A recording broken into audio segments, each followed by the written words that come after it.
Okay. A Yeah. question that we ask of everybody who Mhm. comes on, and we start with the negative first so we can get it out Mhm. the way. Yeah. So we're big on childhood experiences and what they Mm. taught us about money and how they impact us. So there is something that you were taught or observed about money that has impacted you even as an adult. And when you're at your worst, this is the thing that you have to keep at bay, right? Like, I Yes. know this about myself. I got to overcome this, or otherwise I'm in a bad spot. Like, Yeah. what did your early experiences about money negatively reinforce in your life? That wealth wasn't for me. So when I was growing up, I lived in the hood. I lived in West Oakland, and but I went to school in a very affluent neighborhood. I had to catch 3 buses there, and big homes all around me. Everybody had money, and me and my sister was the only people that looked like me at that school, and everybody else had money and they didn't look like me. So I always thought that that kind of wealth was for them and not for me. And it shows up a lot in everything that I do, even now with what I have, because I feel like I have so much more potential, but that really like gets in the way. And I really have to work hard against that narrative. Okay. Now there's a flip side to this, Hmm. because I believe that we all have something that we picked up from our family or people that were around us that you're like, man, I'm so glad that this is a part of my personality, right? And it Hmm. helps me with my journey to wealth, right? Speaking of Hmm. Jamila.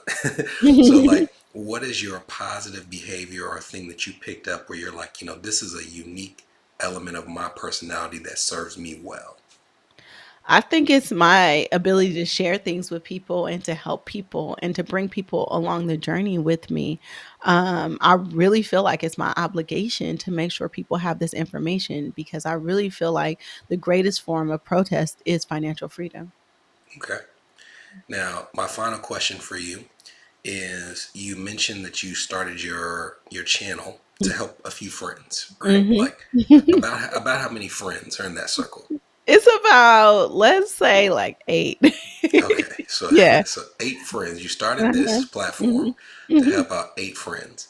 By my last count, you have over 200,000 followers on Instagram. Yes. So when you look at where you started to where you are now, how does it feel?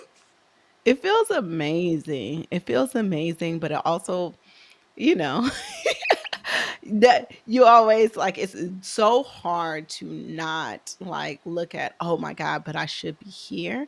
I mean, like I say I'm an OG in the game. Like I started back in 2016, and you see these people like start a Instagram in a year and like have 1 million followers, and you just like, so it's really hard to not do a comparison, but I am so honored, really, that I'm able to reach people in the way that I am ultimately.